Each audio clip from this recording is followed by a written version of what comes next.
ଗୋଟେ ଲଜରେ ରାତି ଅଖିଆ ଦଳବଳ ଧରି ଚଢ଼ାଉ କଲେ। ସମସ୍ତଙ୍କୁ ଥାନାକୁ ବାନ୍ଧି ଆଣିଲେ।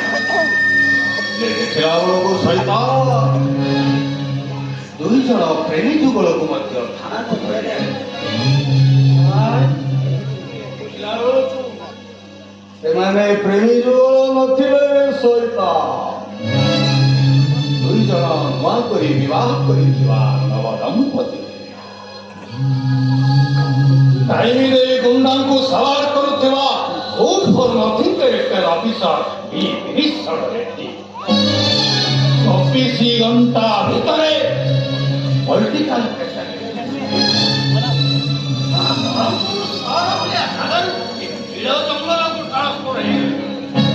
ବର୍ବାଦ ହେଇଗଲେ।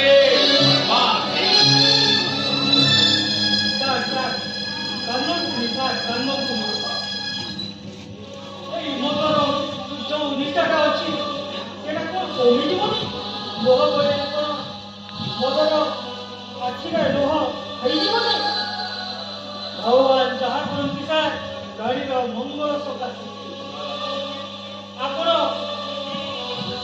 ସେଇ ସହରରେ ଯୋଉ ଗୁଣ୍ଡା ମାନଙ୍କୁ ଧରୁଥିଲେ କଣଟା ଇନ୍ସପେକ୍ଟର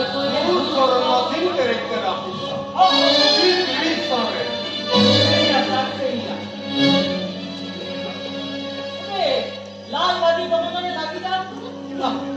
ମୁଁ ପରା ଏଇଠିକାର ଲୋକାଲ ଲୋକ, କିଛି ଅସୁବିଧା ହେଲେ ମୋ ସାଙ୍ଗର ତୁ ଆଉଟା କରିବୁ।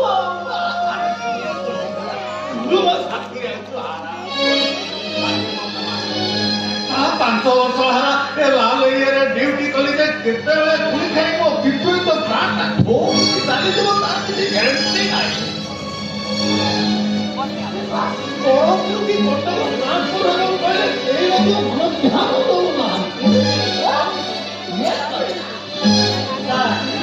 ଆପଣ ପରା କଟକ ଯାଇ ବଦଳି ପାଇଁ ବଡ ଅଧିକାରୀ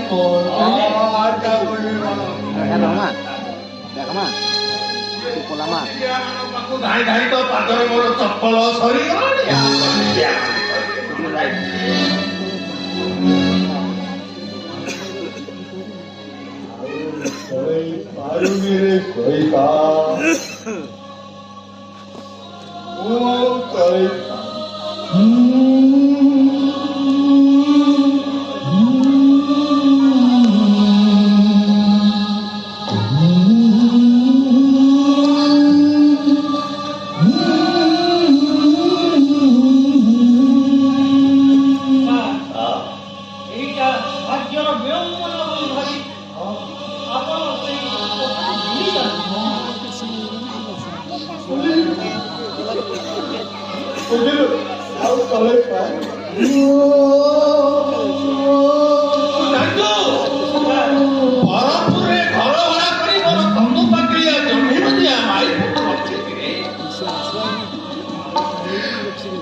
ପୋଲିସ ଚାକିରି କଲେ ସ୍ତ୍ରୀ ସୁଖ ମଧ୍ୟ ମୋ କପାଳରେ ଜୁଟିଲାନି। ଆଉ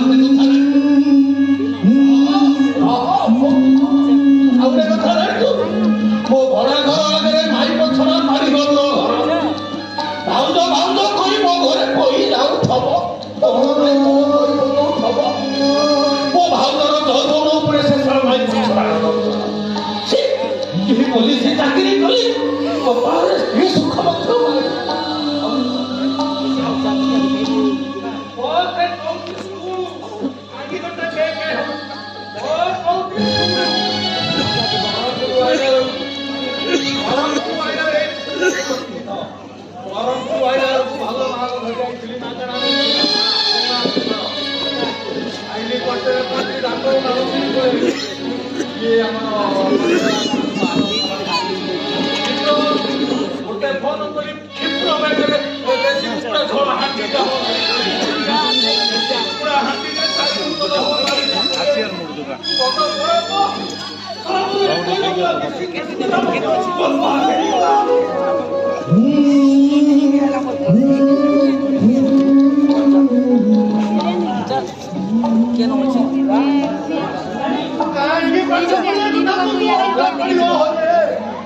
ମାତ୍ରା ଟଙ୍କାମାନଙ୍କ ସହିତ ଏ ଯୋଉ ପିଚା ଟଙ୍କା ଗାଡ଼ି 2 ଲକ୍ଷ ଦେଇକିରି ପୁଣି ପଇସାରେ କିଣି ଦେଇଥିଲି ସେ ପିଚା ଟଙ୍କା ଗାଡ଼ିରେ ଖାଲି ମାଇକି ପିଲାମାନଙ୍କୁ ବସେଇକିରି ଗୋପାଳ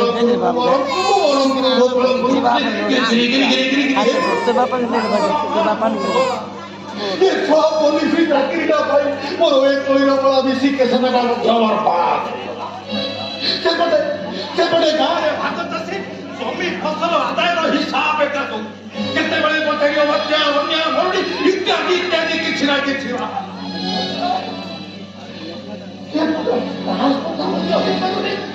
ବଡ କଷ୍ଟରେ ମାର ଦେହ ଖରାପ ବୋଲି ମେଡିକାଲରେ ଗୋଟେ ବଡ ସାର୍ଟିଫିକେଟ ଧରି ଯାଇ ପହଞ୍ଚିଲି OSRTC ବସରେ କଟକରେ ବର୍ତ୍ତମାନ ପହଞ୍ଚିଲା ଖାଇକି ପତ୍ର ବାବୁଙ୍କର ଟେବୁଲ ଉପରେ ଥୋଇ ସେଲିବ୍ରିଟି ମାରି ଦାନ୍ତ ମେସ୍ତ୍ରୀ